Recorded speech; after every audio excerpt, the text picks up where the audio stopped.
up, guys? This is James from King's Ride Shop, and today we're going to show you how to and review the Colt Gateway Complete Bike in black. It's in the box. We're going to pull it out of the box. You will need some tools to do this. First tool you need is some cutters.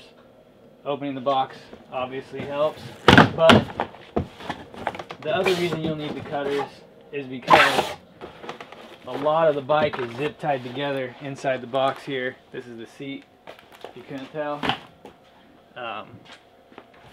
You just kind of pull it out. I like to flip it around. First thing I like to do is cut the ties that hold the front wheel on here. There's 3 of them. You pull the wheel off, set it to the side, and then I put it up on the stand. Chances are good that you don't have a work stand, so you're going to be doing this on the ground. So I try to make it as simple as possible. Step 2, take your cutters. These things have a lot of packaging on them, so you're going to want to get all the packaging off. And I wish I had really good advice for how fast to do it, but it's kind of just one of those things. You just kind of take your time and cut all the packaging off. And if you're lucky, maybe I'll fast forward through some of this so you don't have to suffer watching me do this. But how about I tell you about some of the parts on this bad boy. Comes with 9-inch rise bars, comes with the Sean Ricani grips. If you don't know about the Sean Ricani grips, they're super soft, comfortable grips. You're gonna like them. Everybody likes them. These bars are high-10 steel. Next up, you have the top load stem, forged stem, not bad. This is a taper-legged fork with a chromoly steer tube. All Gateway frames are 20.5-inch top tube frames. So from the center of the head tube, center of the seat tube, 20.5 inches, which is like a medium-sized frame, I suppose, if you're gonna break it into something like that. This frame has an integrated headset, so it's the same headset you see on all the aftermarket frames. It also has a chromoly front triangle, so the top tube, down tube, head tube, seat tube, chromoly. Rear stays, which is, these are the seat stays, and the chain stays are high-10 steel. They do that just to make the bike more affordable, and for most riders that are going to be buying this bike, this is plenty strong enough. Most complete bikes, even when if they're full chromoly bikes, they all weigh about the same. You don't get a huge weight savings.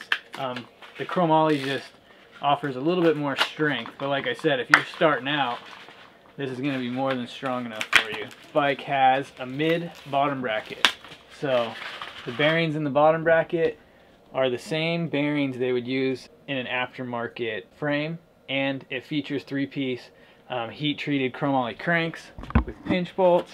Since most of the packaging's off, first thing you want to do is get a 6mm Allen key and take the plate, the upper plate, off the stem. Sometimes they're super tight from the factory because the dude at the factory is real excited about his job, and he doesn't want, you know, the thing falling off in the middle of you know, UPS in the box. So you take the plate off. Usually you'll notice there's some grease on these bolts, which there are. That's a good thing. You want to be able to take the bolts back off one day, and you don't want them to chew into the aluminum too much. You put the bars on, set the plate back up, start threading them down. I would, at this point, if you're like second guessing yourself at all, take your bike to a shop and have them assemble it. It might be worth every penny you spend on that. When you tighten the stem down, if you don't already know, you want to get it close to where it's kind of holding the bars, and then you can do some fine-tune adjustments. Make sure they're centered, and then you also want to make sure that the bar, the angle of it, is pretty close to the angle of the fork. So you can see here the angle of the bar is similar to the angle of the fork. And then you start tightening it down. You want to tighten these down fairly evenly in a crisscross pattern. So if you start with this bolt, the next one's going to go across to this bolt, and then from that bolt back to the next one you started by, and then here, and you resume that pattern consistently tighten the bolts the same amount as you go around until you feel like the top plate is secure enough to hold the bars steady. So now that that's tight, good to go. We'll move on to something easy. Talking about putting the seat on. First thing you want to do is you get a little bit of grease and you put it in the seat tube. Might make it easier to adjust your seat or move it up or down later, you know. 6mm Allen key. Slide the seat in to the desired height. Make sure it's straight with the rest of the bike, and you tighten this down. And if you're like a huge nerd, you're gonna say something along the lines of, what are the torque specifications? Well, I wouldn't say you tighten it till it smokes and give it a quarter turn, but you can kind of feel when it's tight enough. And obviously if you get on it and it moves, you're probably gonna want to tighten it down a little bit more. Feels pretty good.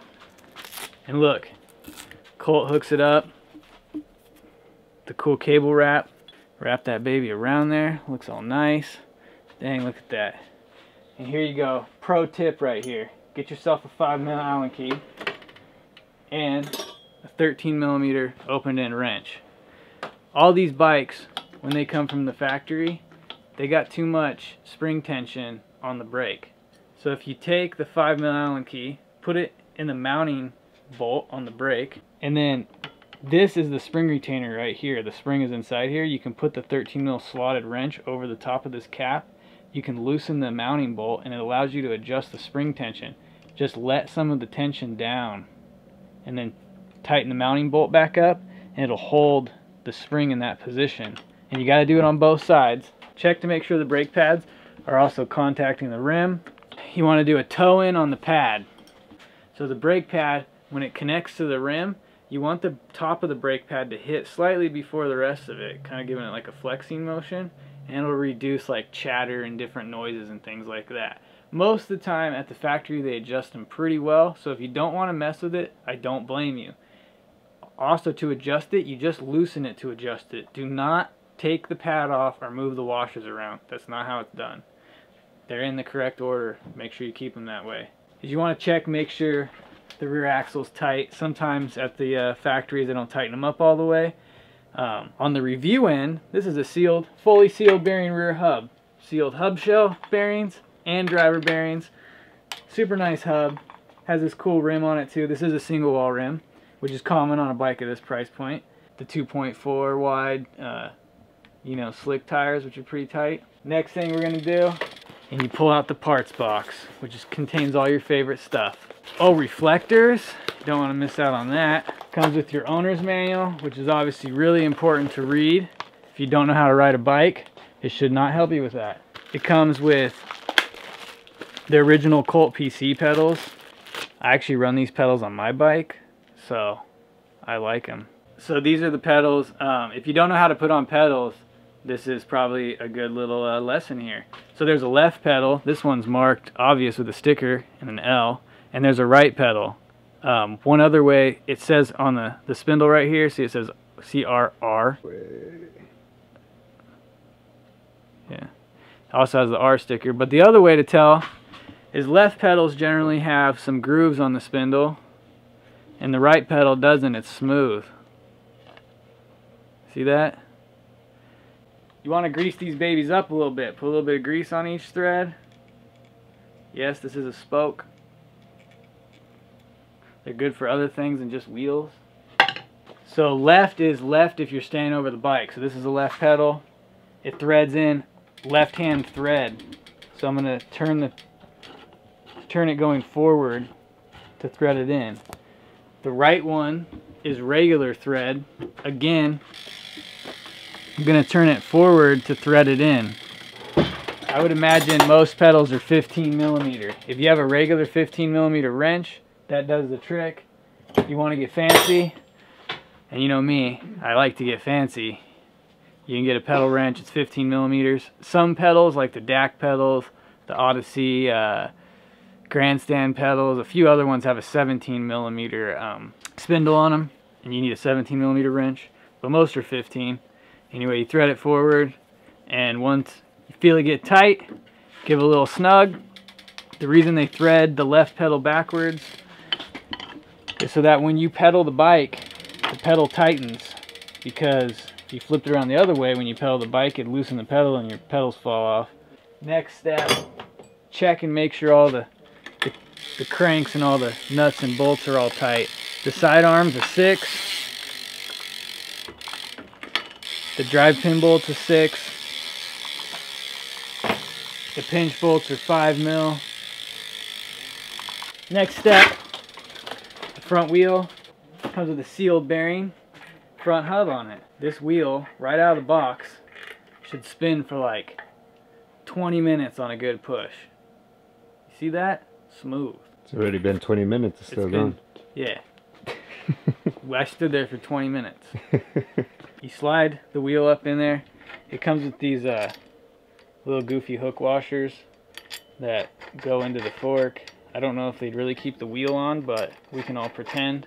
Tighten it up with a 17mm wrench. Make sure you get it nice and tight, and make sure the wheel stays centered in the fork as you tighten it. You basically got most of the bike assembled here.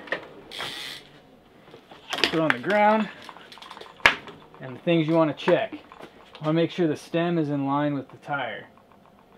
Now there's no trick to this. If it's not in line, like this one's a little off, you loosen the stem. Yeah, sometimes it'll be a little poppy, it's okay. Won't hurt nothing. Adjust the stem so it lines up. This top bolt right here preloads the headset bearings.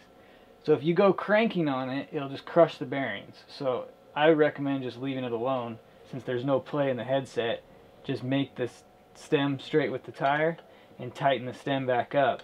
And once again, you want to tighten these up evenly. So don't tighten one up a lot and then the other one. Just kind of go back and forth, and you'll feel them start to snug down. And don't forget, there's a gap right here in the stem. You could crank these bolts till that gap's pinched shut, but you'll just be stretching the metal out on the side of the stem. So you only want to crank them down till they feel like they have a good pinch on the steer tube.